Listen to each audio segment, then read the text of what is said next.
오늘 말씀은 요한복음 15장입니다. 요한복음 15장 1절에서 17절. 내가 참 포도나무여 내 아버지는 그 농부라. 무릇 내게 있어 과실을 맺지 아니하는 가지는 아버지께서 이를 제해버리시고 무릇 과실을 맺는 가지는 더 과실을 맺게 하려 하여 이를 깨끗게 하시느니라. 너희는 내가 일러준 말로 이미 깨끗하였으니 내 안에 거하라. 나도 너희 안에 거하리라. 가지가 포도나무에 붙어 있지 아니하면 절로 과실을 맺을 수 없음같이 너희도 내 안에 있지 아니하면 그러하리라. 나는 포도나무여 너희는 가지니 저가 내 안에 내가 저 안에 있으면 이 사람은 과실을 많이 맺나니 나를 떠나서는 너희가 아무것도 할 수 없음이라. 사람이 내 안에 거하지 아니하면 가지처럼 밖에 버리어 말라지나니 사람들이 이것을 모아다가 불에 던져 사르느니라. 너희가 내 안에 거하고 내 말이 너희 안에 거하면 무엇이든지 원하는 대로 구하라. 그리하면 이루리라. 너희가 과실을 많이 맺으면 내 아버지께서 영광을 받으실 것이요 너희가 내 제자가 되리라. 아버지께서 나를 사랑하신 것 같이 나도 너희를 사랑하였으니 나의 사랑 안에 거하라. 내가 아버지의 계명을 지켜 그의 사랑 안에 거하는 것 같이 너희도 내 계명을 지키면 내 사랑 안에 거하리라. 내가 이것을 너희에게 이름은 내 기쁨이 너희 안에 있어 너희 기쁨을 충만하게 하려 함이니라.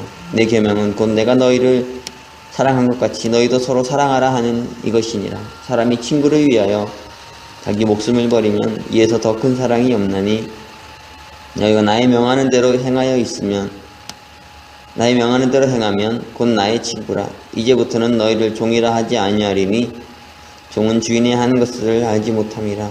너희를 친구라 하였노니 내가 내 아버지께 드린 것을 다 너희에게 알게 하였음이니라. 너희가 나를 택한 것이 아니요 내가 너희를 택하여 세웠나니 이는 너희로 가서 과실을 맺게 하고 또 과실이 항상 있게 하여 내 이름으로 아버지께 무엇을 구하든지 다 받게 하려 함이니라. 내가 이것을 너희에게 명함은 너희로 서로 사랑하게 하려 함이로라. 아멘. 지난번에 이어서 열매 맺는 삶의 비결에 대해서 오늘 말씀을 통해 함께 나누고자 합니다. 앞 시간에 제가 말했던 것은 연합이 참 중요하다고 했습니다. 연합되어 있지 않으면 포도나무와 그 가지가 서로 붙어 있지 않으면 열매를 맺을 수 없지 않습니까? 그런 것처럼 우리가 주님 안에 거해야 우리 통해서 하나님께서 많은 열매를 맺는 축복을 허락하실 수 있다. 그것을 말했습니다. 연합이 참 중요하죠. 이 기본은 그래서 우리가 열매 맺는 삶의 비결의 기본은 연합에 있는 것인데요. 연합이라는 다른 말로 하면 이 믿음이죠. 우리가 믿음 안에 거할 때 주님과 내가 올바른 믿음의 관계를 가질 때 서로 신뢰의 관계를 가지고 살아갈 때 우리 삶에서 많은 열매가 맺혀질 수 있다는 거예요. 사탄은 이것을 공격하죠. 우리의 믿음을 무너뜨리고 주님과 나와 관계없는 자가 되게 만들려고 하고요. 그렇기 때문에 우리의 관계를 늘 잘 점검해야 된다고 했습니다. 내가 많은 열매 맺으려고 노력하고 최선 다하고 그것도 중요하지만 그것보다 더 중요한 것은 주님과 나와 관계가 잘 되어 있는가, 잘 연합되어 있는가, 주님과 내 올바른 절대적인 믿음의 관계가 이루어져 있는가, 이것이 정말 중요하다고 했죠. 오늘 그걸 점검하고, 근데 그 척도가 뭐라고 했냐면 내가 말라지고 있는가 안 말라지고 있는가, 내가 주님 안에 거한다면 주님의 그 생명이, 주님의 능력이 내 안에 넘쳐나서 나를 통해서 결실이 맺혀지고 열매가 맺혀지게 돼 있는데, 그렇지 아니하고 내가 점점점 말라져가고 내가 점점점 힘들어지고 고통스러워지고 그러면 문제가 있다는 거예요. 물론 이제 신앙의 길은 십자가의 길이죠. 그래서 우리가 주님 안에 있어도 고난당할 수 있고 어렵고 힘들 수 있어요. 그걸 말하는 게 아니라 메마르다는 게 그런 세계를 말하는 게 아니잖아요. 이 메말랐다는 건 뭐냐면 이 관계에 문제가 생긴다는 거죠. 주님과 관계가 멀어지고 미움과 원망이 생기고 증오가 생기고 불평이 생기고 더 나아가서 주님과 나와 전혀 관계없는 자처럼 돼버리는 이러는 거 말하는 거죠. 이것을 늘 잘 점검하면서 나 주님의 관계가 어떠한가 잘 점검해야 된다고 했습니다. 그런데 주님께서 그렇게 쭉 얘기하시면서 열매 맺는 비결의 또 하나의 중요한 포커스를 오늘 15장 후반절 통해서 쭉 말씀하세요. 오늘 우리가 읽었던 본문들 9절부터 이렇게 되어 있죠. 아버지께서 나를 사랑하신 것 같이 나도 너를 사랑하였으니 나의 사랑 안에 거하라. 여기서 이제 갑자기 어떤 세계를 말합니까? 사랑을 말씀하시죠. 사랑. 너희가 사랑을 알아야 된다. 사랑 안에 거해야 된다. 첫 번째는 믿음인데요. 우리가 주님 안에 올바로 거하는 것, 올바른 관계를 맺고 살아가는 것, 절대적인 믿음의 관계를 통해서 연합되어 있는 것, 이게 참 중요한데 또 하나 중요한 건 무엇입니까? 이 사랑 안에 거하는 거죠. 사랑 없이는 열매가 맺어질 수 없다. 주님께서 이것을 말씀하고 계신 거예요. 그렇지 않습니까? 어떻게 열매가 맺혀져요? 남녀의 관계에서 어떻게 아이가 태어납니까? 사랑이 없으면 안 되는 거 아니겠습니까? 사랑이죠. 그렇죠. 우리도 마찬가지 주님과 나와의 관계 속에서 열매가 맺혀지려면 어떠해야 됩니까? 사랑이 있어야죠. 그렇죠. 사랑이 무엇인지 알아야 된다고요. 사랑 안에 거해야 된다고요. 이것을 알지 못하면 열매가 맺혀질 수 없는 거죠. 그럼 누구든지 쉽게 열매 맺으면 얼마나 좋겠습니까? 이게 그게 쉽지가 않아요. 왜 안 되겠습니까? 이 사랑을 모르기 때문이죠. 사랑을 알아야지 열매가 맺힐 터인데 사랑을 모르면 열매가 맺힐 수 없다는 거예요. 그래서 이렇게 계속 말씀하십니다. 내 사랑 안에 거하라. 내 사랑을 알라. 내 사랑을 깨달으라.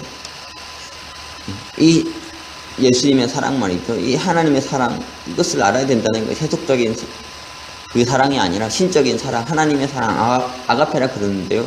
이것을 알아야지 너희를 통해 하나님께서 많은 열매를 맺을 수 있다는 거예요. 그리고 이것을 통해서 어떻게 되나? 우리 안에 많은 열매가 맺혀지고 우리 안에 기쁨이 충만해지게 된다는 거죠. 충만한 기쁨. 여러분 이것을 누리고 살고 있습니까? 사실 쉽지 않은 것 같아요. 우리의 기쁨을 무너뜨리는, 우리를 슬프게 하는 이런 많은 일들이 있는데 주님 기쁨이 충만한 세계를 말씀하세요. 너희 안에 기쁨이, 환희라는 말을 쓰면 좀 더 한국어로는 이게 느낌이 강하게 오는데 환희가 충만해지는 이 세계 말이에요. 이거 사랑을 할 때, 사랑 안에 거할 때 12절 때 계속 그런 말 합니다. 내 계명은 곧 내가 너희를 사랑한 것 같이 너희도 서로 사랑하라는 이것이니라. 사람이 친구를 위하여 자기 목숨을 버리면 13절 이에서 더 큰 사랑이 없나니 너희가 나의 명하는 대로 행하면 곧 나의 친구라. 주님께서 이렇게 말씀하시죠. 내가 너희를 사랑한 것 같이 너희도 서로 사랑하라.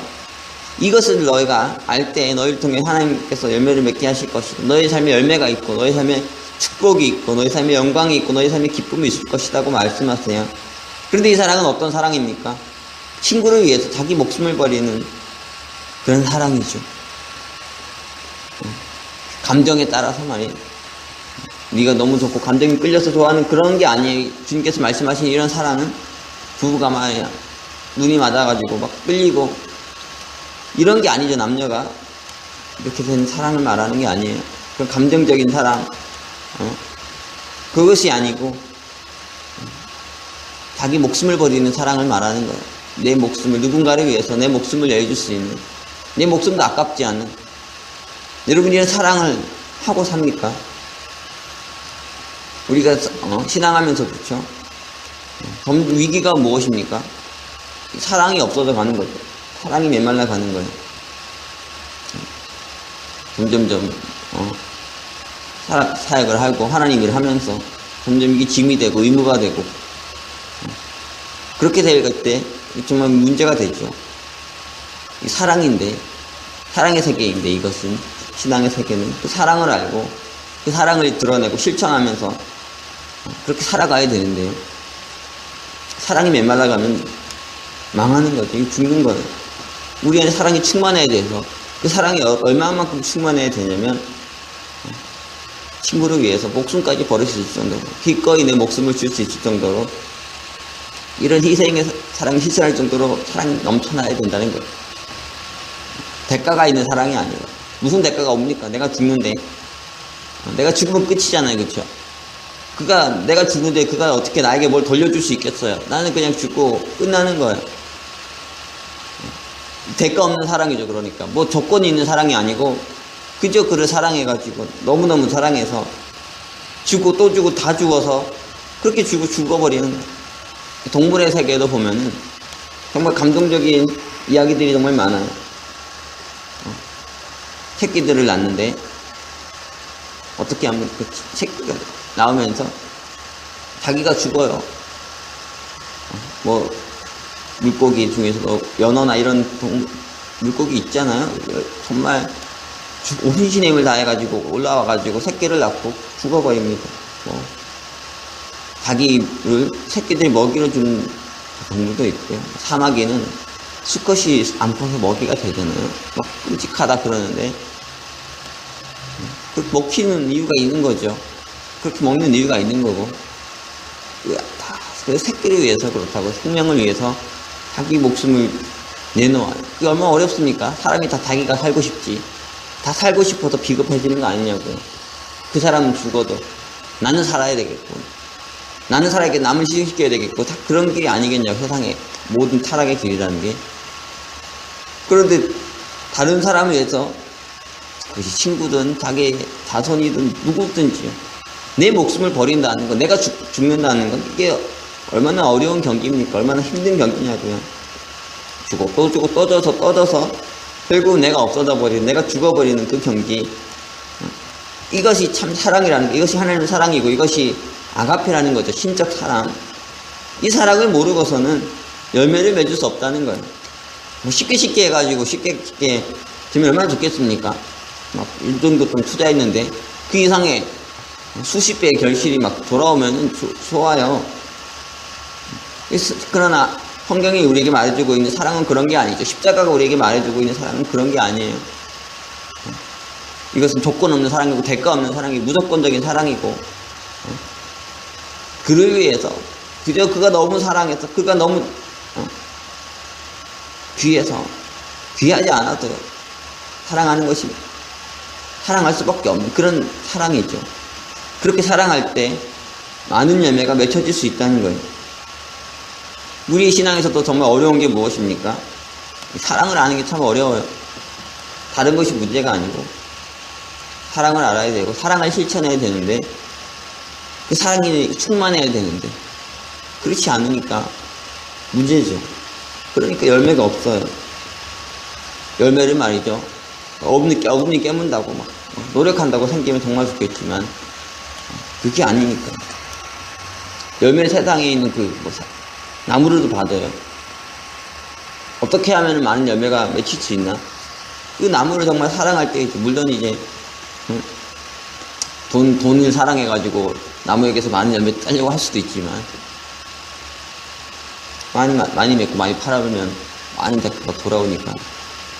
그런 사랑 말고요, 정말 무엇인가를 사랑하게 되면 정말 자신을 아낌없이 거기 위해서 주게 되고 자신의 모든 걸 바치게 돼요. 그러면 그것을 통해서 열매가 돌아오게 되죠. 이 열매, 이것이 우리가 맛보고 살기를 주님께서 원하시고, 그걸 통해 많은 열매를 맺기를 원한다는 거예요. 우리가 요한복음 12장도 잘 알잖아요. 요한복음 12장에서 예수님께서 말씀하셨던 귀한 진리가 있습니다. 헬라인들에게, 이성적인 자들에게 머리로 진리를 찾고, 지식적으로 진리를 찾고 분석하고 해석하고 철학자들 말이에요. 근데 주님께서 뭐라고 말씀하십니까? 하나님의 미래 진리를 말씀하시죠. 24절 보면, 요한복음 12장 24절, 내가 진실로 너희에게 이르노니 하나님의 밀이 땅에 떨어져 죽지 않으면 하늘 그대로 있고 죽으면 많은 열매를 맺느니라. 자기 생명을 사랑하는 자는 잃어버릴 것이요, 이 세상에서 자기 생명을 미워하는 자는 영생하도록 보존하리라.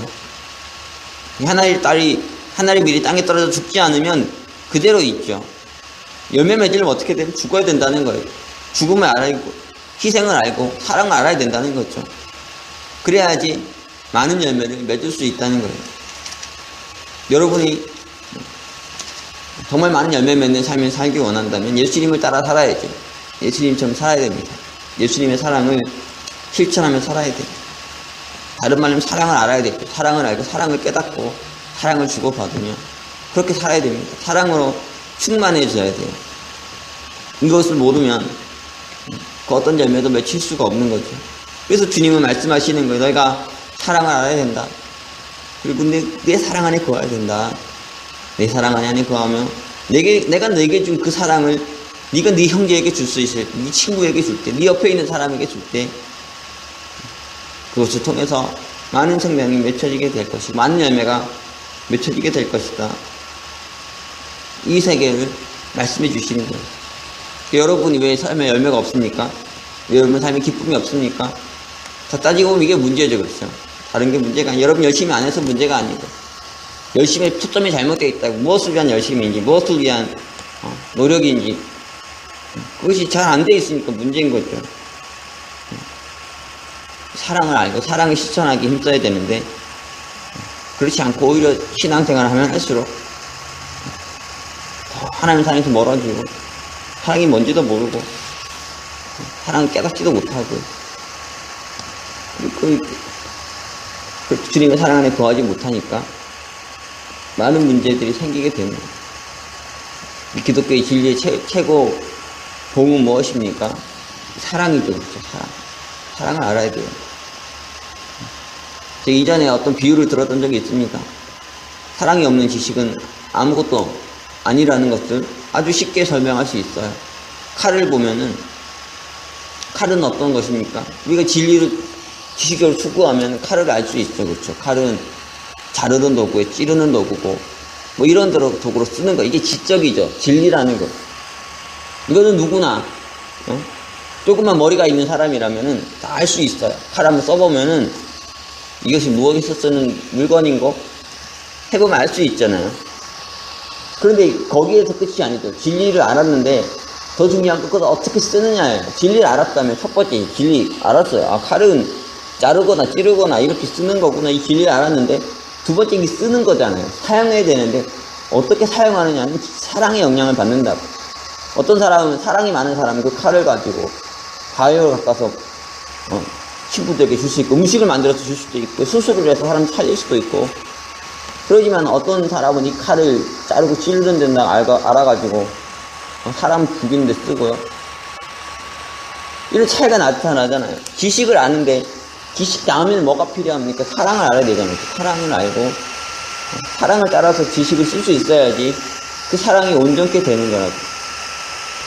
진리의 최고봉은 사랑이죠. 그래서 사랑이 없는 지식은 사랑이 없는 진리는 의미가 없어요. 여러분의 신앙과 여러분의 삶도 마찬가지고 여러분 아버님의 성격 말씀 많이 알고 지식이 모든 세계를 깨달았다 하더라도 사랑을 못 깨달으면 아무것도 모르는 거죠.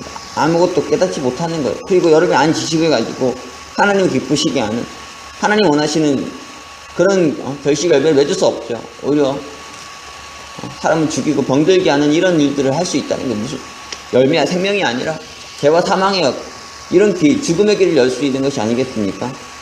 사랑을 알아야 돼요. 우리가 살아가는 모든 삶, 우리가 하는 모든 일들 결국 이것 중에 하나님 우리가 뭘 알기 원하시겠습니까? 이거 사랑을 알기를 원하시는 거예요. 그 사랑의 비밀을 깨닫게 되면 그것을 통해서 열매는 저절로 맺혀지게 되는 거죠. 저는 이제 창세기 1장 28절 그 말씀을 한때 아주 깊이 묵상하면서 하나님께 주셨던 깊은 깨달음이 있었어요. 거기 보면 생육하라, 번성하라 이렇게 돼 있잖아요. 충만하라. 생육을 넘어서 번성을 넘어서 충만으로 가야 되는데 생육은 나에 대한 얘기죠. 내가 혈관 안에 올바로 서는 거예요. 그런데 정말 올바로 선다는 게 뭐예요? 생육에서 번성으로 가는 길이 뭐냐고. 생육 다음에 번성으로 가야 되는데 이 관문이 있잖아. 이 뚫어 가야 되는데 어떻게 하면 번성으로 가고 어떻게 하면 충만으로 가냐는 거죠. 키가 뭡니까? 어떻게 하면 내가 정말 내가 온전해진 겁니까? 내가 생육한 겁니까? 어떻게 하면 내가 번성의 문, 축복의 문, 영광의 문, 생명의 문을 열 수가 있냐고. 예수님 너무 간단하게 얘기하셨죠. 참 어려운 진리인데 예수님은 너무 쉽게 그 세계를 우리에게 말씀하셨어요. 뭐냐면 하나의 일이 죽으면 많은 열매 맺는다는 거죠. 그 책류구의 다음에 번성의 문이 열리려면 죽어야 된다는 거죠. 죽음을 알아야 된다는 거예요. 희생을 알아야 되고 사랑을 알아야 된다는 거죠.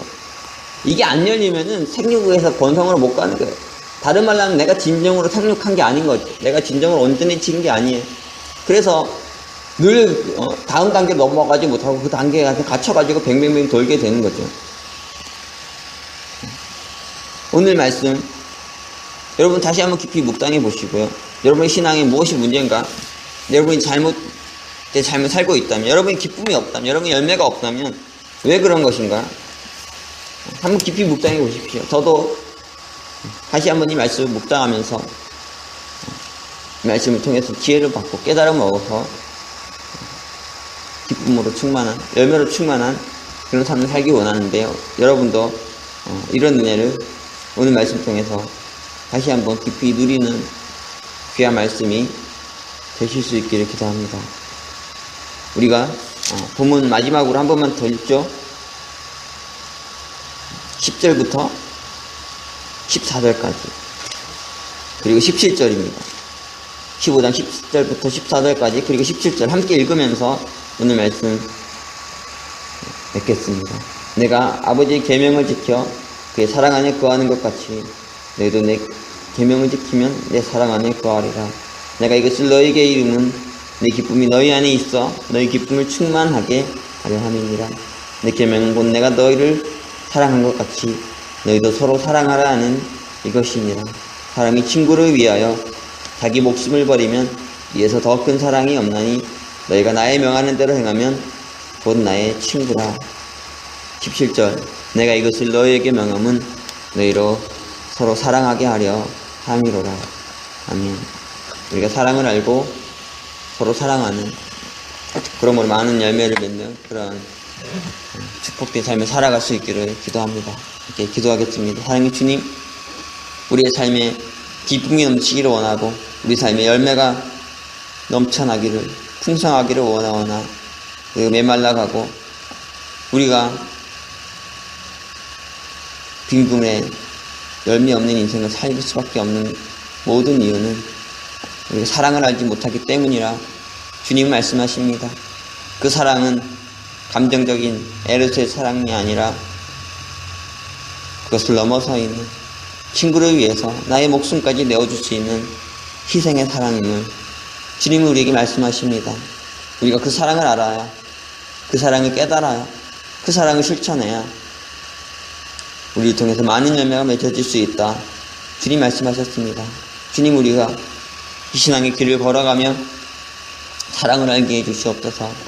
사랑을 깨닫게 해주시고 사랑을 실천하는 사랑의 사람 되게 하여 주시옵소서. 점점 형식화되고 점점 무미건조해지고 점점 메말라가는 우리의 신앙의 모습이 없나 건강해 보시고 원수를 위해서 목숨까지 주셨던 십자가를 지셨던 주님의 그 뜨거운 사랑, 그 넘치는 사랑이 우리 안에도 충만하게 하사 이 세상의 모든 영혼들을 사랑함으로 아름다운 열매 맺는 귀한 삶 살아가는 저희에게 하여 주시옵소서.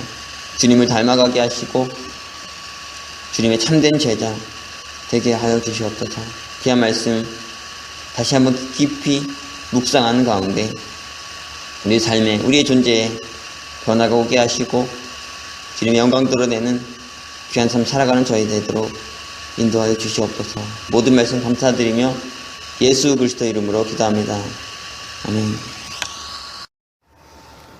오늘 말씀은 요한복음 15장입니다. 요한복음 15장 1절에서 17절 내가 참 포도나무여 내 아버지는 그 농부라 무릇 내게 있어 과실을 맺지 아니하는 가지는 아버지께서 이를 제해버리시고 무릇 과실을 맺는 가지는 더 과실을 맺게 하리라.